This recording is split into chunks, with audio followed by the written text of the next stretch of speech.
code of conduct dari juri dalam hal ini, pertama kita kembali kepada semangat kita human-centric organization. Kata human itu menjiwai klip dan penjurian klip. Mengapa begitu? Karena waktu revolusi industri, manusia diperlakukan seperti mesin kerja. Padahal mereka punya ide, punya gagasan, punya komplain, punya ekspektasi. Semua tidak direken lah. Pokoknya yang bagian ngelas, yang bagian nyekrup, udah dari pagi sampai sore gitu aja bertahun-tahun. Manusia kehilangan harkatnya. Manusia juga kehilangan potensi berkembangnya. Maka muncullah gerakan yang menentang itu. Dan salah satu wujud di Jepang diperkenalkan oleh Edward Deming adalah gugus kendali mutu. Filosofi adalah empowering employee, memberdayakan orang. Nanti di Indonesia kita menggunakan memanusiakan manusia. Jadi bisa saja Bapak Ibu memberikan masukan yang sangat kritis, menyengat, jelek. Tetapi pada akhirnya orang itu berkembang. Daripada, ya saya suka membandingkan ya, juri MasterChef Australia sama juri MasterChef Indonesia. Kalau juri MasterChef Indonesia itu bumbunya dibahas. Ini lengkuasnya kurang miring misalnya ya. Atau milih plate-nya itu kok tidak kontras, dan lain itu dibahas. Sehingga ketika nggak menang pun, dari kontes ke kontes, semua jadi nambah. Tapi kalau juri Australia enggak, cuma dibilang enak, tidak enak, ya kan, rasanya ngeblend, tapi nggak pernah dibahas sampai detail, sehingga kalau dia menang juga nggak tahu menangnya di mana, kalau dia kalah juga nggak tahu kalahnya di mana. Menurut saya untuk klip lebih tepat gaya juri Indonesia. Kalau Anda memenangkan dia, Anda harus memberitahu kepada dia juga. Iya, saya sangat appreciate Anda ini. Anda perlu mempertimbangkan itu.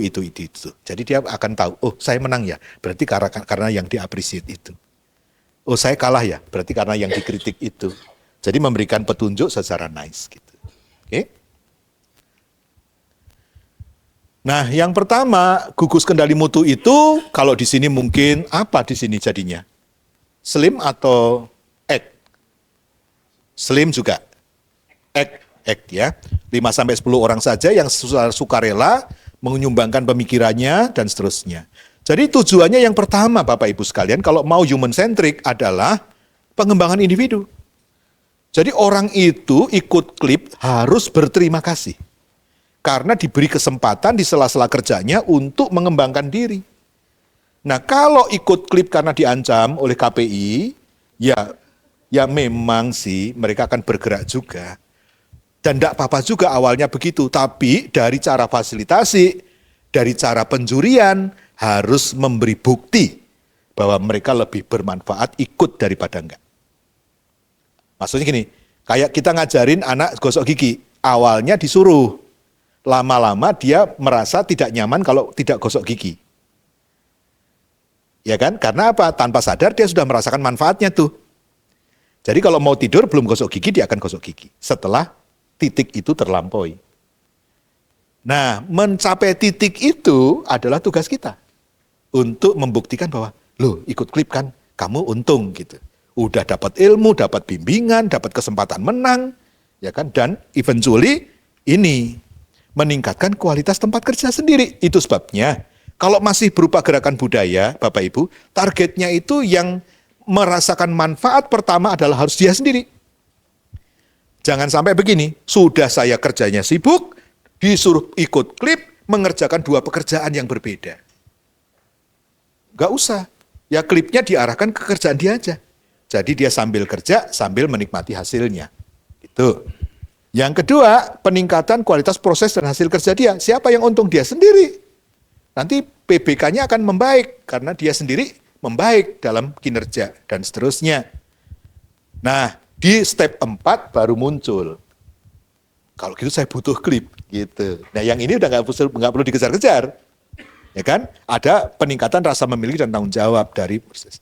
Yang kelima, peningkatan kualitas hubungan atasan dan bawahan. Gara-gara ikut klip, asistensi atau minta pengarahan, nah akhirnya hubungan atasan bawahan membaik.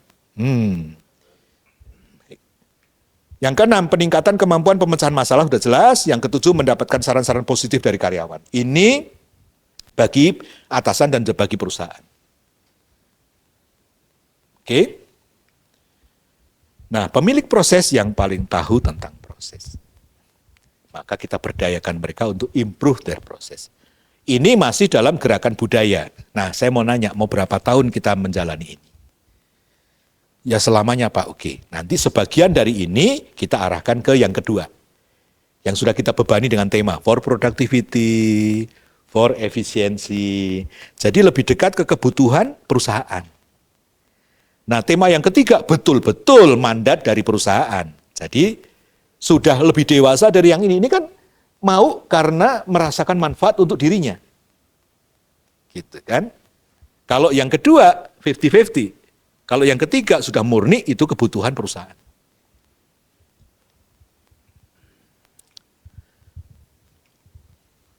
Ini nggak usah saya baca ya, kan udah ada di situ ya. Tinggal nanti praktek di siang gitu ya. Jadi nanti udah dibagi ya makalahnya kah? Sudah ya? Sudah dibaca-baca? Sudah ya? Ya, kemudian menilai kualitas makalah itu, coba Anda coret-coret.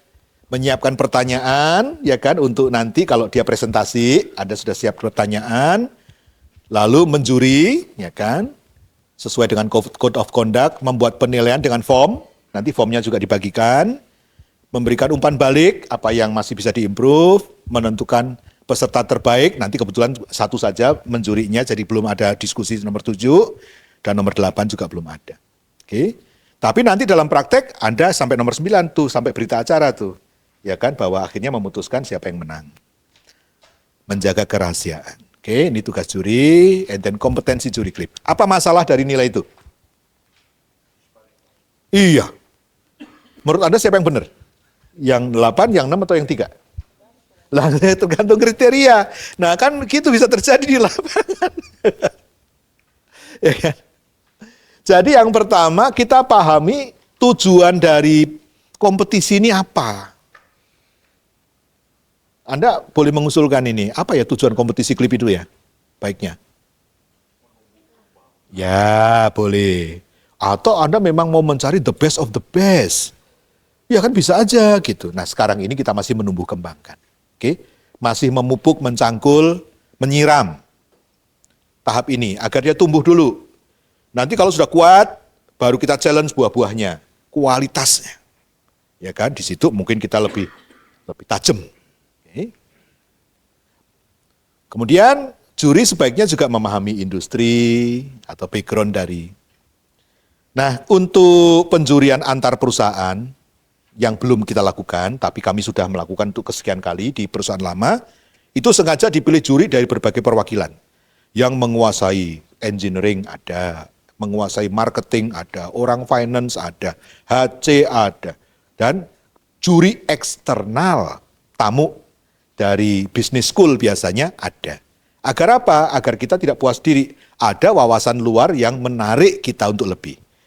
Nah ini sengaja variasi ini karena tidak satu orang bisa memahami semua industri. Gitu ya. Pengetahuan teknis perlu mampu, analitis jelas, ketelitian objektif, kreativitas, keterampilan komunikasi, kemampuan kolaborasi, kemampuan menilai, dan etika profesional. Saya kira semua memenuhi syarat di sini, tidak perlu ada training tambahan ya kan? Semua bisa berkomunikasi? Bisa ya. Oke. Kreatif kah semua? Kreatif ya kan? Oke. Teliti, objektif? Rasanya iya ya. Oke, lulus semua ya, lulus semua panitia ya untuk yang ini melalui tes lisan barusan ya. Lalu etika juri. Anda orang terhormat bukan ketika menjuri saja, tapi dalam sehari-hari. Sehingga ketika tampil di meja juri, Anda adalah pribadi yang terhormat. Biasakan untuk objektif. Dalam urusan apapun, Anda dikenal orang yang objektif. 2, Anda tidak jump to conclusion. Anda orang yang mau mendengar dan kemudian baru merespon. 3, Anda ini tidak judgment, tidak judging. Yang keempat, Anda juga adil, tidak memihak siapapun. Kemudian yang kelima, Anda juga profesional, bisa menjaga kerahasiaan, nama baik orang, dan seterusnya, Maka kalau itu yang kita lakukan tiap hari dan dikenal begitu, maka waktu kita duduk di meja juri, kita berwibawa. Kita berwibawa. Ya, tidak ada orang keberatan, kita menjadi juri. So, reputasi dan integritas, komitmen terhadap kualitas, and then respect, ramah dan mendukung, patuh terhadap aturan, patuh yaitu kepatuhan. Tidak terlibat konflik kepentingan. Nah, repot kalau nanti Anda jadi juri nasional, lalu ada wakil dari perusahaan Anda ikut kontes dan Anda harus tetap profesional. Itu tuh ujiannya ya tiap hari. Adil, transparan, menerima umpan balik dan menjaga kerahasiaan. Oke. Lulus ya semua ya? Kalau lihat saya sekilas kayaknya semuanya. Muka-muka malaikat. Berikut metode. Nah, menjuri itu mengarahkan perilaku. Perilaku pertama yang kita mau arahkan adalah semua orang kawan nama grup itu orangnya sistematis. Tidak intuitif saja atau gambling atau untung-untungan atau by luck. Bukan. Kalaupun toh di awal itu dapat ide yang intuitif tetap harus dibuatkan sistematisnya. Nah, waktu menjuri Anda bisa tahu tuh, wah ini orangnya udah kepikiran solusinya di depan. Ya, ibarat orang lempar atau memanah, jedet gitu, lalu dilingkerin. Nah, tepat sasaran. Itu kalau juri tahu tuh, oh ini solusinya udah duluan cuma disambungin ke depan, ke judul gitu. Enggak apa-apa teman-teman. Tetapi dari situ biasanya yang tidak muncul adalah alternatif lain. Karena dia udah terbelenggu ke solusi itu. Taunya mengosongkan bak mandi pakai gayung contohnya. Padahal bisa pakai ember, bisa pakai selang, bisa dilubangi bawahnya. Sebab dia sudah terbelenggu di satu ide, disambungin ke judul, maka dia seolah-olah. Nah itu juri pasti tahu, gitu. Ya tapi jangan dibunuh, ya kan? Karena kita masih tahap mengencourage. Tapi kita arahkan mereka kepada apa sebenarnya yang bisa menjadi alternatif selain ini. Nah dia dipaksa untuk betul-betul sistematis gitu oleh pertanyaan kita. Ya itu contoh saja.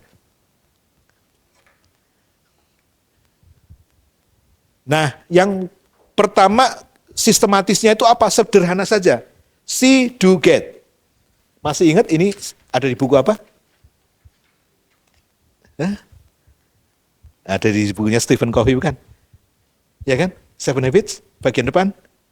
Ya, artinya cara memandang mempengaruhi cara orang berperilaku, cara orang berperilaku menentukan hasil. Nah kalau hasilnya nggak puas, dia harus berjalan ke apa yang dilakukan, analisa proses.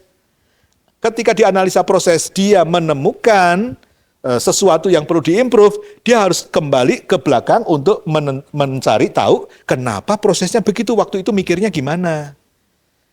Nah, kalau dia mengubah cara berpikir, maka kemudian cara berprosesnya berubah, hasilnya berubah. Nah, ini yang kita permanenkan, yaitu sejak dari cara berpikir. Itu yang Mbak tadi sampaikan. Jangan ujuk-ujuk, itu ujuk-ujuk itu bahasa apa ya? Tiba-tiba suddenly hanya ngomongin get aja.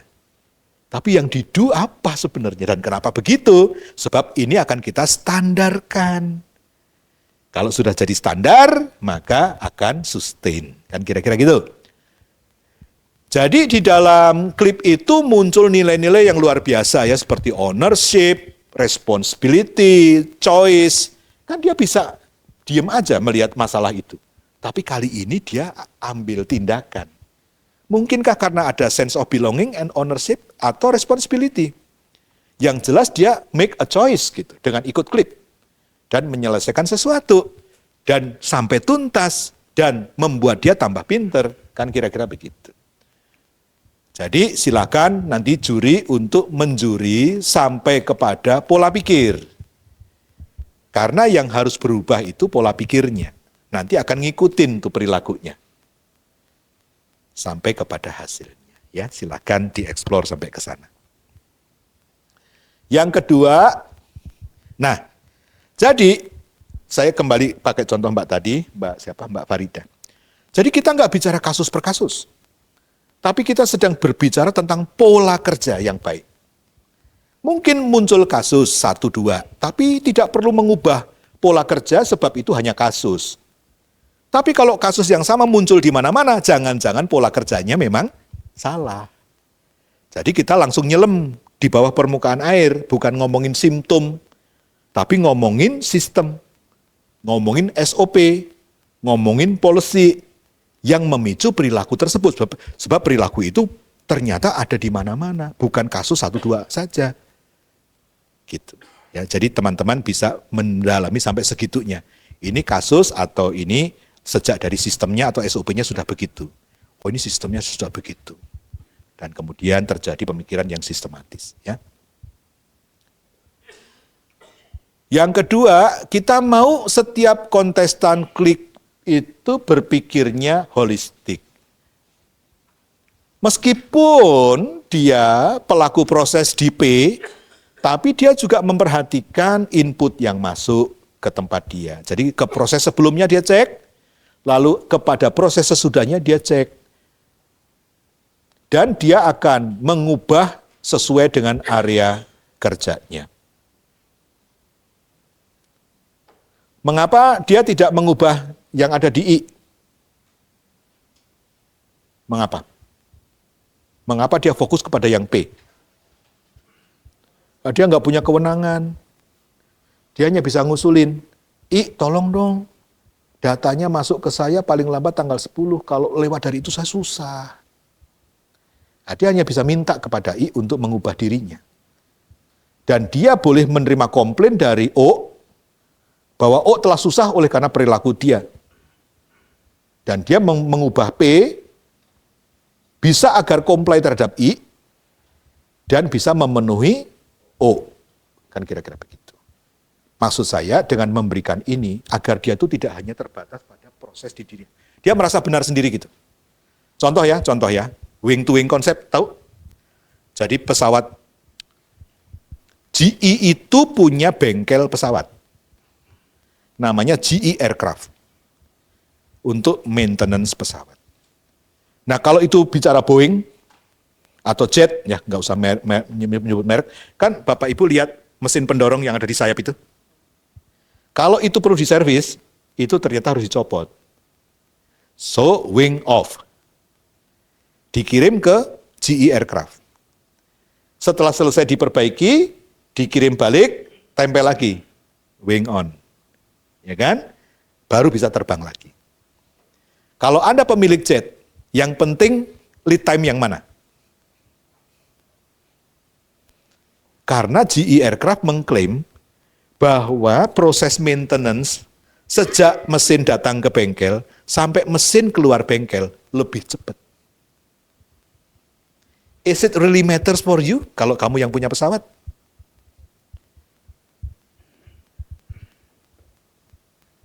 Matters? Belum tentu. Belum tentu. Kalaupun toh kamu sudah bisa mempercepat proses di bengkelmu, yang penting sebagai pemilik pesawat kembali ditempel ke sayapnya. Sebelum nempel ke sayap, pesawat itu belum bisa kamu pakai untuk produksi lagi. Jadi yang penting wing to wing. Bukan sekedar improvement yang ada di GE Aircraft. Diklaim kami berhasil memotong lead time dari sekian jam atau sekian hari menjadi sekian. Hore! Gitu. Terus kita nggak tanya ke customernya, Bapak rasa nggak manfaatnya dari improvement GE Aircraft? Oh enggak. Selama ini ya dari mesin dicopot sampai mesin ditempel ya masih sekian hari. Nah, ini yang kita nggak mau. Yang disebut apa itu? Kacamata kuda kah? Ya kan? Nggak lihat kanan, nggak lihat kiri, hanya lihat dirinya. Nah, itu yang Bapak Ibu boleh challenge. Kira-kira apa manfaat improvement kamu ini bagi customer kamu? Misalnya gitu. Siapa customer kamu? Ya kan? Bisa aja next proses dan seterusnya. Paham sampai situ Bapak Ibu ya? Oke. Nah, ini pola pikir yang kita mau didik. Yang pertama adalah sistematis. Yang kedua adalah holistik. Wah, saya tanya kepada panitia, kalau kita bisa mengcultivate dua cara berpikir ini, kira-kira kita unggul nggak dalam berbisnis ya? Ya, rasanya ya, begitu ya. Jadi ketekunan juri, analisis menyeluruh. Yang terakhir sebelum makan siang, kita mau anak-anak kita itu tuntas kalau bekerja. Nah itu diwakili dengan form Pika ini hanya pola pikir ya Bapak Ibu, dipakai boleh, nggak juga boleh, tapi intinya gini, Kalau ada problem, dia bisa mengidentifikasi dengan benar. Kalau ada mobil terbakar di pom bensin, kenapa itu kira-kira? Ya betul, kata Andi udah betul kejawabnya itu. Jadi kalau dia langsung jawab dengan ini dan itu tanpa ada investigasi, kita meragukan kemampuan dia mengidentifikasi problem. Tapi yang banyak diberitakan di TV kenapa? Karena api kan. Bapak Ibu ada mobil terbakar di SPBU itu karena api. Itu menyebalkan berita seperti itu tuh. Ya, seperti belakangan ini terjadi tanah longsor ya karena curah hujan yang lebat. Itu mengesalkan buat saya. Karena kalau begitu caranya selalu Tuhan yang salah. Ya kan? Tapi kan pertanyaannya kan kenapa hujan lebat di sini aman? Hujan lebat di situ memicu longsor. Kenapa? Jadi bahkan presenter atau pembaca berita itu pun perlu di-training. Problem identification untuk apa? Mendidik masyarakat. Agar masyarakat itu mendapat petunjuk. Hei, perilaku Anda itu yang membuat beda. Sehingga hujan lebat di tempat Anda itu menimbulkan bencana karena perilaku Anda sebagai penduduk tempat situ. Itu kan penting mengedukasi masyarakat kita. Nanti ratingnya turun ya. Terlalu bawel. Nah setelah problem identification-nya benar, root cause-nya harus dapat. Apa bahayanya kalau menyelesaikan yang bukan root cause?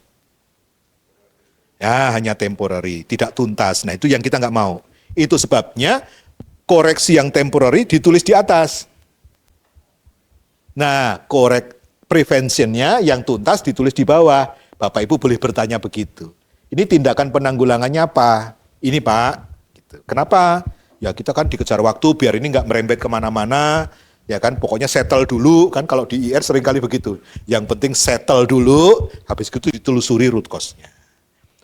Kalau nggak sampai ke root cause ya belum puas kita. Semangat pagi sekali lagi Bapak Ibu. Tadi sempat nonton bedanya juri MasterChef Indonesia yang membahas detail sampai ke bumbu, dan juri MasterChef Australia yang membahas kualitas secara umum. Gimana? Lebih sulit yang mana kira-kira? Yang Indonesia kali ya, karena kita mesti sangat menguasai si bumbu itu, pengolahannya. Nah kata orang yang pinter masak ya biasanya, kan mama saya sekarang umur 86, and then orang tuanya masih yang asli dari Tiongkok. Waktu cerita tentang orang tuanya itu biasa yang masak yang pria kan, ahli masak begitu ya kan.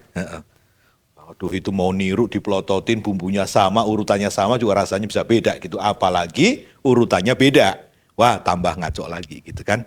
So sangat-sangat skillful and so forth. Oke, demikian pula kita dalam menjuri nanti Bapak Ibu memberikan masukan. Jangan nyebrang ke bidang yang kita tidak terlalu pahami.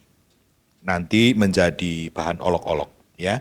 Karena saya percaya Anda tidak, tapi ada orang ingin tampil keren, memaksa diri keluar dari kompetensinya. Sehingga malah jadi lucu gitu ya. Karena mungkin ada yang lebih ahli di situ dan bisa melihat bahwa itu tidak sempurna komentar itu. Jadi tidak usah memaksa diri. Triknya bagaimana kalau kita betul-betul ingin menguji teknis tetapi kita sendiri tidak ada di bidang itu, tanyakan balik saja kepada yang bersangkutan. Coba tolong jelaskan secara teknis itu bagaimana ini ceritanya. Nah, sambil kita mendengar dia, logika kita main tuh. Malah tambah sering menjuri, tambah pinter. Saya juga begitu. Banyak jam terbang saya. Dari 2007 saya menjuri untuk Astra Award itu. 2007 saya masih punya jaket pertama kali seperti yang Anda punya. Itu tahunnya 2007 dan selalu setiap tahun menjadi juri Astra Award. Jadi saya bisa melihat perkembangan setiap bisnis. Iya, pertamanya ya banyak mendengar, lama-lama bisa nanya juga. Kan kira-kira begitu. Oke, semoga makan siangnya berkenan dan cukup refreshing kita. Nah, salah satu yang kita perlu paham secara umum adalah common language dalam problem solving tools. Common language artinya kita terima itu sebagai cara yang direstui di kawan lama grup. Yang pertama bahwa masalah disebut tuntas kalau menyentuh root cause. Sehingga menganalisis sampai root cause adalah wajib. Nah, tools yang paling sederhana untuk root cause adalah 5 why. Ya kan? Why. Meskipun namanya 5 why, tidak harus 5 kali. Kalau 5 kali belum ketemu root cause, lanjut. Kalau sebelum 5 kali sudah ketemu root cause, stop. Jadi 5 itu hanya filosofi. Oke? Ada sebuah kasus, Bapak Ibu, ini presentasi real dari seorang calon manajer waktu itu dan dia gugur, tidak lulus. Kasusnya adalah seperti ini, target produksi CPO tidak tercapai. Why? Buah sawit tidak bisa dibawa ke pabrik. Truk tidak bisa masuk ke kebun. Jalan rusak. Curah hujan tinggi. Musim hujan. Oke? Root cause-nya yang mana? Musim hujan kan? Kalau menurut ini, siapa yang salah? Tuhan. Iya. Maka Tuhan harus turun ke bumi untuk menyelesaikan persoalan ini. Nah, untuk ujian manajer, dia fail. Iya dong, karena manajer itu kata kuncinya manage. Iya, mesti dibalik. Sekalipun musim hujan, bagaimana caranya agar jalan tidak rusak? Kan begitu. Meskipun jalan rusak karena musim hujan, gitu, bagaimana kendaraan tetap bisa masuk ke kebun untuk ambil buah? Kalau truk tidak bisa, apa akalnya? Nah, itulah manajer. So, kita mau semua klip kontestan berpikir sebagai manajer di area tugasnya. So, kata kuncinya manage. Bukan excusing, bukan juga blame others. Ini kita juri tidak akan terima. Kalau alasan adanya masalah, itu pihak eksternal, di mana dia tidak mempunyai kekuatan atau otoritas untuk memanage-nya. Nah, oke, kita simpulkan. Jadi kapan why itu berhenti? Kalau jawabannya, sudah tidak bisa di-manage. Betul. Sudah di luar pagar otoritas. Ulang. Kalau ini diteruskan, berarti berhentinya kapan? Ya, jadinya sarannya kan di sini. Ya kan? Masalah curah hujan itu di luar kewenangan dia dong. Tapi kalau jalan kebun rusak itu di dalam kewenangan dia. Jadi kalau sudah kebablasan sampai curah hujan sudah nggak bisa di-manage. Gitu. Bisa membedakan ini Bapak Ibu ya. Jadi ketika nanti ada root cause analysis menggunakan 5 why, maka itulah filosofinya. Kalau jawabannya sudah di luar pagar, maka dia harus berhenti. Oke, satu kasus lagi. Produk cacat meningkat, kemudian operator ceroboh. Kenapa ceroboh? Karena ngantuk. Kenapa ngantuk? Karena kurang tidur. Kurang tidur kenapa? Nonton bola, Piala Dunia. Ya kan? Karena ada Piala Dunia. Kalau sampai sini maka harus ke FIFA. Ya kan? Tidak boleh ada Piala Dunia. Kegiatan Anda mengganggu produksi saya. Kan kira-kira gitu. Lah kan berlebihan kalau seperti ini. Nah, terus Anda mau pilih garis batasnya yang mana? Garis 1 atau garis 2?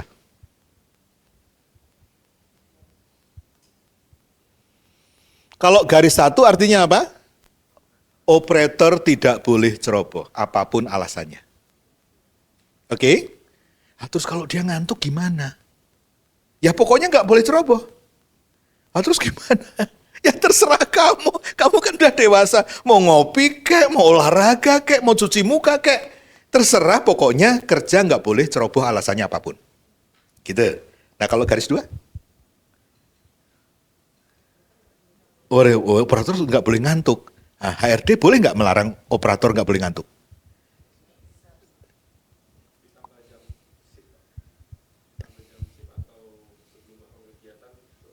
Nah itu solusinya nanti. Kalau memang kita setuju batasnya garis 2, maka kita melihat perusahaan Jepang selalu senam pagi. Dan kalau istirahat siang, bukan tidur kayak kebanyakan orang termasuk saya. Karena faktor U ya kali ya, alasannya gitu. Malahan tuh lempar-lemparan bola. Pokoknya hal yang membuat, iya, peredaran darah itu terus. Makanya begitu masuk shift 2, Tidak ada isu ngantuk. Gitu. Jadi main ketangkasan kalau orang Jepang itu. Ada yang tepak-tepok, ada yang lempar-lempar bola. Kalau pagi senam, ya kan? Untuk membuat tidak ngantuk karena mereka sepakat garis dua yang dipakai. Operator, apapun alasannya, tidak boleh ngantuk. Nah ya, karena karbo. Ya kan? Karbo. Kebanyakan karbo karena memang filosofi orang Asia, belum makan nasi, belum makan. Kalau makan belum keringat, belum makan juga, ya kan? Dan musuhnya karbo kemudian adalah pencernaan yang berat. Full, turun. Ya kan begitu. Musuh trainer kayak saya juga begitu. Jam-jam segini ini, ya kan? Iya, jadi dari keadaan Anda sekarang saya bisa menebak tadi makan siangnya apa. Dan kira-kira paling tidak komposisinya. Oke? Tapi ada yang nasinya nggak dimakan kan? Ada kan? Atau dimakan separuh, ya kan? Ya, dan seterusnya. Oke ya Bapak Ibu, jadi ketika juri mengomentari root cause analysis, filosofinya sederhana saja. Pakai 5 kali mengapa, itu hanya filosofi. Pokoknya jawabannya masih dalam lingkaran pengaruh. Lawan kata lingkaran pengaruh apa Bapak Ibu? Lawan katanya lingkaran pengaruh. Di Seven Habits, ya, lingkaran kepedulian. Hanya bisa peduli, hanya bisa prihatin, tapi nggak bisa menyentuh, nggak bisa mengubah. Nah, nggak boleh root cause itu berbau seperti itu. Oh, ini karena daya beli masyarakat Indonesia lagi turun. Oh, karena kompetisi sedang sengit. Oh, karena nilai tukar rupiah dan dolar lagi tinggi. Itu bukan root cause. Ya kan, itu bukan root cause. Nah, terus kalau kenyataannya itu bagaimana? Dibalik. Meskipun nilai tukar rupiah dan dolar tinggi, bagaimana cara bisnis kamu tidak terganggu? Ya kan? Atau utang kamu aman, pakai hedging kek, pakai apa kek? Ya kalau sudah tingkat company kan begitu ceritanya. Oke ya Bapak Ibu ya. Yang kedua, metode 8 langkah, ini yang paling basic, yang kita jadikan common language, meskipun saya akan mengintroduce DMAIC dan DMADV, bagian dari Six Sigma, karena kalau kita mau menjadi world class, kita harus main statistik. Tidak boleh hanya main feeling. Jadi, secara statistik kita harus bisa mengontrolnya, tapi itu nanti. Nah, sekarang ini bahasa nasional kita 8 langkah, ini yang paling mudah. Tentu yang pertama adalah menetapkan tema. Yang kedua adalah menetapkan target, lalu kemudian analisa penyebab, sampai ketemu root cause, mencari ide perbaikan, implementasi, hasil dicek, kalau masih belum puas diputar lagi, kemudian distandarkan, dan kemudian tema berikutnya, dan seterusnya. Pertanyaannya sederhana, kenapa target ada di step 2? Kenapa tidak di step 3? Kalau di step 3, step 2 apa dong? Analisa dulu. Ada masalah, dianalisa, habis gitu baru tentukan target. Kalau itu yang dilakukan Bapak Ibu, kebanyakan orang akan menyerah pada keadaan. Saya punyanya ini, bisanya ini, jadi target saya segini. Gitu. Sedangkan ini mengabdi kepada bisnis. Di dalam bisnis itu ada beberapa voice. Yang pertama voice of business. Pernah dengar nggak? Kita kalau cuma segini market share kita mendingan nggak bisnis deh. Nah, berarti bisnis itu ada kecukupannya. Di bawah itu sebenarnya nggak ada guna kita bisnis. Contoh misalnya di bisnis roda 2, sepeda motor. Menurut Anda nomor 1 siapa? Merek Honda. Berapa persen? Market share. Oh enggak, ketinggian Pak. Wah ketinggian, kalau segitu saya nggak pindah. Ya. Udah pensiun kok nggak pindah. Dia yang nggak pindah. Ya. 72 sampai 75. Nomor 2, Yamaha, berapa persen? Enggak, 15. Anggap saja 70 tambah 15, jadi 85 atau nanti 90% total untuk 2 pemain. Nomor 3 itu Suzuki, Vespa, Kawasaki, segala macam, memperebutkan 10% tersisa. Untuk bisnis roda 2, number 3 itu nothing left for number 3. Jadi ada slogan bilang gini, kalau masuk bisnis roda 2, nomor 1 paling jelek nomor 2. Tapi kalau saya terapkan di F&B ID gitu ya, kan nggak sekejam itu ya Bu. Nomor 1 kan nggak sampai 70%, nggak kan. Berarti ranking 5 masih oke, ranking 5. Masih min something, masih dapat daging ya. Soalnya kalau yang roda 2 kan yang dapat daging dan lemak-lemaknya kan si nomor 1, tulang nomor 2. Lah less than tulang itu tuh ya, remuk-remukannya itu kira-kira yang sisanya kan seperti itu. Nah, ketika voice of business seperti itu muncul target fantastis biasanya. Saya minta penjualan kita nanti ditingkatkan sekian persen. Wah, angka dari langit selalu mengejutkan. Blar, kan begitu? Nah, terus pelaku inovasi biasanya berangkat dari bawah. Voice of process. Pak, Bu, proses kita maksimal meskipun digeber 24 jam sehari, 7 hari seminggu, 3 shift, paling banter sekian. Misalnya tadi voice of business target 500. Kemudian voice of process bilang 300. Jadi targetnya berapa sebaiknya? Beberapa orang merata-rata. Ya kan? 500 tambah 300 bagi 2, 400. Apakah 400 memenuhi kebutuhan bisnis? Tidak. Ya kan? Apakah 400 bisa di-cover oleh proses? Enggak juga. Jadi meskipun angka 400 itu adalah rata-rata seolah-olah kompromi, tetap tidak executable. Betul? Logikanya begitu? Ada juga voice of employee. Pak, orang kita cuma segini bisanya ini. Nah, ini terjadi tarik-menarik, namanya tension antara kebutuhan bisnis dan kemampuan saat ini. Nah, targeting adalah menemukan angka yang tepat, yang bisa diterima, dan Dewan Juri boleh mengejar itu. Dari mana asal target kamu itu? Coba ceritakan, kira-kira gitu. Dan Anda bisa terima, bisa juga tidak.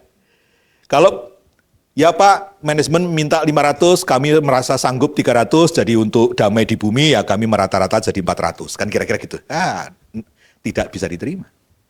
Karena menjawab VUB yang enggak, bisa dicapai oleh VOP atau VOE yang enggak. Kan gitu. Maka tidak bisa tidak, di antara itu hanya ada satu angka yang bisa diterima adalah voice of customer.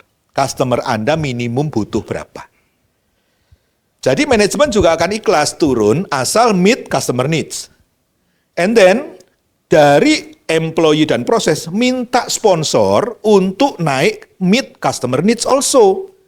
Misalnya Pak, kalau hanya orang kita yang kerja nggak akan mungkin. Boleh nggak sebagian subkon? Kan itu ide yang dicari selama ini. Because if customer not satisfied, mau gimana pun juga kita akan ditinggalkan dia. Berapapun angka yang kita capai. Jadi melatih anak-anak kita untuk memperjuangkan reason yang masuk akal, itulah tujuan dari kompetisi ini. Angkanya bukan itu persoalannya, tapi dari mana dan bagaimana mencapai angka itu, itulah yang penting. Ya kan? Berani menyuarakan itu. Bahwa kemudian manajemen bilang, tadi siapa yang duduk di sini? Oh iya, kan some proposal drop because budget misalnya tidak support. Ya nggak apa-apa. Tapi semua agree bahwa itu penting, tapi sekarang belum bisa disupport. Karena budgetnya belum bisa. Atau waktunya belum tiba, dan seterusnya, dan seterusnya. Ini filosofi di dalam target. That's why target ditaruh di nomor 2, sebelum analisis, agar analisisnya mengabdi pada target. Setelah targetnya dipatok, analisisnya dilakukan untuk membuat itu sukses. Nanti akan ketemu tuh out of the box. Ya kan? Hal-hal baru yang bisa dipromot. Filosofinya kembali, kita tidak bisa mendapat hasil yang berbeda dari proses yang sama. Maka proses itu harus berbeda. Perbedaan proses harus memberikan petunjuk ada hal baru yang selama ini belum pernah dilakukan, maka target yang baru ini akan bisa dicapai. Kalau tidak ada sesuatu yang baru, mustahil. Jadi Bapak Ibu bisa bertanya gini, jadi apa yang baru dari hasil temuan kamu? Gitu. Nanti dia cerita ini loh Pak yang baru. Apa pengaruh yang baru terhadap target? Ya Pak, kalau pakai yang lama maksimal hanya sekian. Tapi dengan ditambah yang baru ada. Nah, itu yang kita hargakan. Oke, Bapak Ibu? Kelas ini tenang, senyap. Jadi kalau tidak ada pertanyaan bagi saya artinya paham banget. Beberapa mungkin siap mengajar pada batch kedua besok. Materinya ini juga. Oke, nah ini akan go through cepat, Bapak Ibu bisa baca di rumah saja biar waktunya cukup untuk praktek. Apa sih yang dinilai pada langkah pertama? Cara membacanya ya Bapak Ibu ya. Pertama latar belakang masalah, ini harus kuat. Banyak orang suka lupa latar belakang masalah. Langsung jump to ide, nggak ada sangkut pautnya dengan bisnis. Oke? Masalah isu bisnis yang relevan, tema dari pimpinan, sasaran perbaikan yang relevan. 2, prioritas. Bagaimana mereka ambil prioritas dari beberapa target atau kandidat tema. GMTS, ya kan? Bapak Ibu kalau belum paham ini nanti mungkin later on kita training itu, tetapi intinya dari gawat, mendesak, tren, dan strategik itu bagaimana rankingnya atau pakai matriks. Sumbu Y misalnya bicara sukar, mudah, sumbu X bicara tentang dampaknya signifikan atau kurang signifikan, kemudian mereka akan membuat targeting perbandingan antara kandidat tema. Prinsip Pareto 20-80, lalu pernyataan masalah. Problem statement ini nilainya tinggi. Kalau problem statementnya salah, itu langkah ke sononya percuma. Sama dengan ke dokter, kalau kemudian cara dokter mendeskripsikan masalah dari data-data yang ada keliru, sebenarnya DBD tapi dianggap pilek saja, maka bisa terjadi fatal. Nah, rumusnya kata benda deviasi keterangan. Tingkat pemenuhan SLE hanya 60% per 100% selama 2023. Ini tolong diajarkan kepada para kandidat klip agar membuat rumusan masalah itu menggunakan formula sederhana ini. Bendanya apa? Kepuasan pelanggan. Kemudian deviasinya apa? Hanya mencapai 70 dari target 80. Kapan? Ya selama tahun lalu. Ya, ini menjadi satu cara orang untuk mendeskripsikan masalah. Nah, kelemahan-kelemahan ada di sisi kiri, Bapak Ibu, Anda bisa lihat di situ. Jadi kalau nanti lagi baca makalah, Anda bisa nyontek di sini, cek kelemahan mana yang ada pada makalah itu ya. Jadi kita mempunyai satu acuan lah kalau lagi menilai makalah itu, yang dicari itu ininya di step 1. Kelemahan biasanya itu. Begitu Bapak Ibu ya? Bisa baca sendiri kan? Siap. Boleh ya. Setelah praktek sebentar lagi ya. Nah tadi malam kan baru terima makalah, sudah dibaca-baca, tapi belum ada panduan ini kan. Nah nanti diberi waktu sejenak, mungkin 10 menit atau 15 menit untuk menghaluskan. Ya sekali lagi Anda lihat scan dari makalah yang dibagikan. Demikian seterusnya ada yang kedua, kecuali ada kata-kata yang Bapak Ibu tidak paham mungkin, silakan tanya, tapi kalau tidak saya go through begini. Jadi kalau untuk pernyataan target adalah kata kerja, kata benda dari X ke Y per kapan. Meningkatkan kualitas SLE dari 60 ke 80% per Juni 2024. Itu adalah target. Kalau targetnya nanti tolong diajarkan agar ketika tampil dalam penjurian mereka dalam merumuskan masalah dan merumuskan target itu sudah memenuhi kaidah kalimat yang tepat. Oke? Step 3, analisa penyebab. Yang penting menggunakan tools yang sama, ketemu akar masalah dan bisa membuat prioritas dari akar masalah itu. Kalau ketemu 5 akar masalah hanya diselesaikan 3, artinya apa? Artinya kepala ikan atau masalah belum tuntas, dia harus menjelaskan. 1, kenapa hanya milih 3? 2, yang 2 mau diapain? Gitu. Kalau tidak ada di makalah, tanyakan. Terasa mudah? Dengan panduan ini? Ya. Setidaknya ada contekan, ya kan? Oke. Terus mencari ide perbaikan. Yang penting lebih dari 1 alternatif. Tidak diterima ide hanya 1 alternatif. Harus minimum 2. Dipaksa. Agar dia memilih. Sebab kalau dia hanya 1 alternatif, biasanya itu alternatif sudah terpikir di depan, dicocok-cocokin. Biasanya.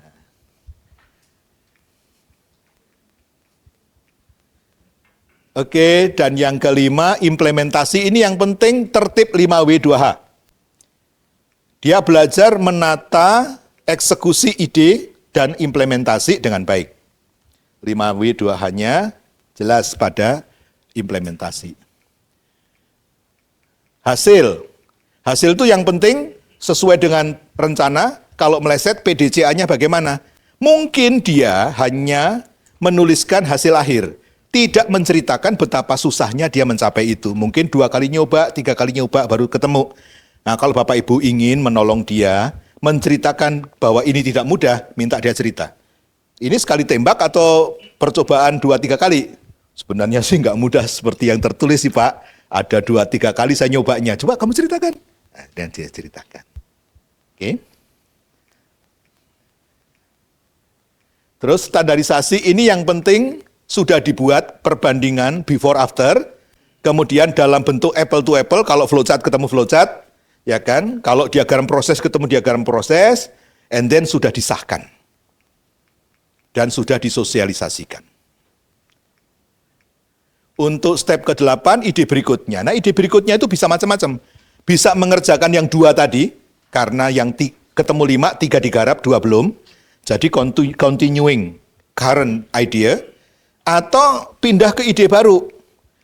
Nah, ini perlu ditanya, kenapa kok tidak meneruskan yang itu? Nah, itu alasannya harus kuat. Pindah ke ide baru, atau melanjutkan. Dan yang penting tema berikutnya direstui oleh pimpinan. Udah selesai.